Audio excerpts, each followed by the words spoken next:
நீங்கள் இன்னும் எங்களோட சேனலை சப்ஸ்கிரைப் பண்ணாமல் இருந்தீங்கன்னா இந்த சப்ஸ்கிரைப் பட்டனை ப்ரெஸ் பண்ணுங்கள். அதை தொடர்ந்து வர இந்த பெல் பட்டனை ப்ரெஸ் பண்ணுங்கள். நாங்கள் அப்லோட் பண்ணுற புதிய வீடியோக்கள் உங்களுக்கு நோட்டிஃபிகேஷன் மூலம் தெரிஞ்சு கொள்ளலாம். சரி நண்பர்களே, இப்போ நாங்கள் வீடியோக்குள்ளே போவோம்.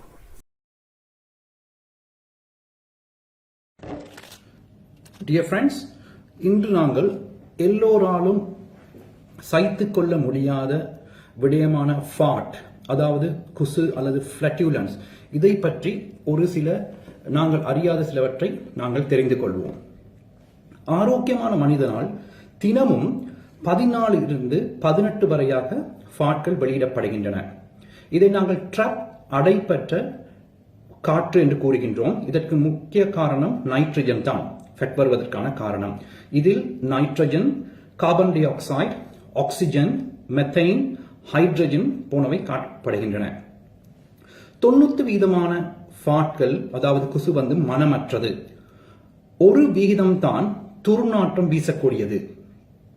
இந்த நாற்றத்துக்கு காரணம் சல்பர் சார்ந்த, அதாவது ஹைட்ரஜன் சல்பைடு, மெத்தனைல் சல்பைடு, டைமெத்தைல் சல்பைடு என்று கூறப்படுகின்றது. இந்த கேஸ் அல்லது ஃபாட் உடம்பில் அடைபட காரணங்கள் என்ன என்றால் கன்ஸ்டிபேஷன், அதாவது மலச்சிக்கல், மைக்ரோஃப்ளோராவில் ஏற்படும், கட்டில் காணப்படும் மைக்ரோஃப்ளோராவில் ஏற்படும் மாற்றங்கள், மற்றது ஸ்வெலோவிங் ஏர் என்று சொல்வோம், அதாவது அளவுக்கு அதிகமாக நாங்கள் காற்றை விழுங்குவது. உதாரணமாக, உண்ணும் போது நாங்கள் தண்ணீரை பருகி பருகி உண்ணுவது. உடம்பில் அளவுக்கு அதிகமாக கேஸ் அல்லது ஃபாட் உண்டாக காரணங்கள் உணவு ஒவ்வாமை, அதாவது ஃபுட் சென்சிட்டிவ் அல்லது இன்டாலரன்ஸ் என்று கூறுவோம். அடுத்து ஃபெர்மெண்டேஷன் ஆஃப் பாக்டீரியா கட், அடுத்து லீக்கி கட் சிண்ட்ரோம், அடுத்து டைஜஸ்டிவ் டிசார்டர்ஸ், அதைவிட சீபோ என்றும் நாங்கள் கூறுவோம். உணவை குறைந்தது ஒவ்வொரு வாய் நாங்கள் எடுக்கும் போது 10 இருந்து 15 முறை வரை நாங்கள் நன்றாக அரைத்து சுவைத்து உண்ண வேண்டும். அளவுக்கு அதிகமாக ஃபாட் உண்டு பண்ணும் உணவுகள் என்ன என்பதை நாங்கள் பார்த்து கொண்டு போவேமையானால் பீன்ஸ், டெய்ரி ப்ராடக்ட்ஸ், பால், சீஸ், எக், அதே மாதிரி போக் போன்றவை அளவுக்கு அதிகமாக எங்களை கேஸை உண்டு பண்ணும் உணவுகள். அதைவிட சல்பர் வெஜிடபிள்கள் என்று கூறுவோம். Cabbage, Goa, broccoli, cauliflower, பிரசல் sprout, onion, வெங்காயம், கார்லிக், வெள்ளப்பூண்டு, லீக்ஸ் போன்றவை கூட இவ்வாறான சல்பரை அதிகம் வெளியிடும் வெஜிடபிள்ஸாக கணிக்கப்படுகின்றது. இதை நாங்கள், இந்த வெஜிடபிள்களை நாங்கள் குக் பண்ணும் போது சில விடயங்களை நாங்கள் பின்பற்ற வேண்டும். அதாவது ஸ்லைஸ், சிட், ஸ்டீம் அவ்வாறு கூறப்படுகின்றது. முதலாவது இந்த வெஜிடபிள்களை முதலாவது நறுக்க வேண்டும். ஒரு 5 நிமிடங்கள் வரை ஒன்றும் செய்யாமல் அப்படியே வெளியில் வைக்க வேண்டும். பிறகு நாங்கள் ஸ்டீம் பண்ணி அல்லது சமைத்து உண்ணலாம். அப்போது இந்த சல்பரின் தாக்கங்கள் குறைந்து காணப்படும். அதைவிட starchy fibre foods, potatoes, bread, rice, pasta, அதைவிட ரைஸ் கூட அதிகமாக ஒரு ஸ்டார்ச்சி ஃபைபர் ஃபுட் தான். இதையும் அளவுக்கு அதிகமாக நாங்கள் உட்கொள்ளும் போது எங்களுக்கு ஃபாட் ப்ராப்ளம் ஏற்படும். Process food, artificial food, high fat food. High fat food என்பது nuts, whole egg, dark chocolate, cheese, extra virgin olive oil, மற்றது அவகாடோ கூட ஒரு ஹை ஃபேட் ஃபுட் தான், ஆனால் நல்ல ஃபேட். இதைவிட எவ்வாறு இந்த ஃபிளட்யூலன்ஸ் அல்லது இந்த குசு தொல்லையிலிருந்து நாங்கள் விடுபடலாம் என்பதை அல்லது குறைக்கலாம் என்பதை பார்ப்போம். உணவை நன்றாக மென்று உண்ணவும், அதைவிட நீங்கள் எடுக்கும் உணவை குறைந்தது 30 நிமிடங்கள் சரி வைத்து நீங்கள் மெதுமெதுவாக உண்ணவும்.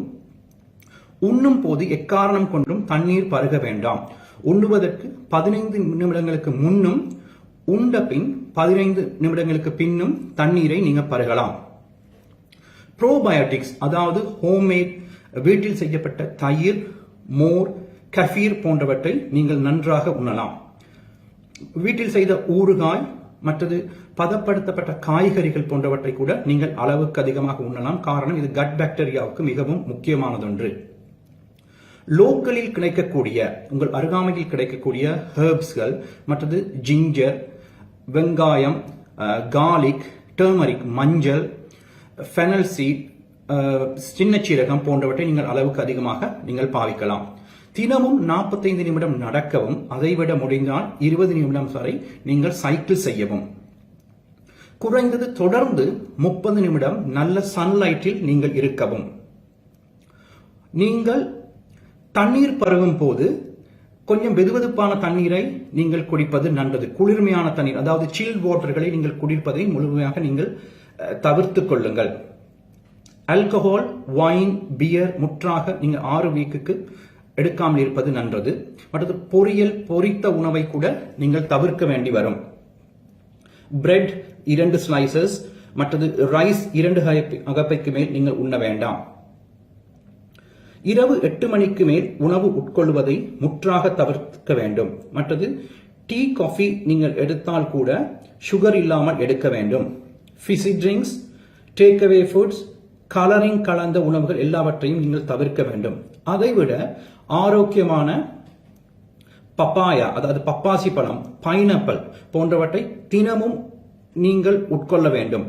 இந்த பைனாப்பிளை நீங்கள் உட்கொள்ளும் போது பைனாப்பிளில் நடுவில் காணப்படும் இந்த ஹார்டான அந்த கடினமான பகுதியை கட்டாயம் உண்ணுங்கள். அதில் தேவையான எல்லா டைஜஸ்டிவ் என்சைம்ஸும் அதில் காணப்படுகின்றது. நான் நினைக்கிறேன் இந்த வீடியோவை நீங்கள் விரும்புவீர்கள். முடிந்தால் நீங்கள் லைக் பண்ணி ஷேர் பண்ணுங்கள். மீண்டும் இன்னொரு வீடியோவில் உங்களை சந்திப்போம். நன்றி.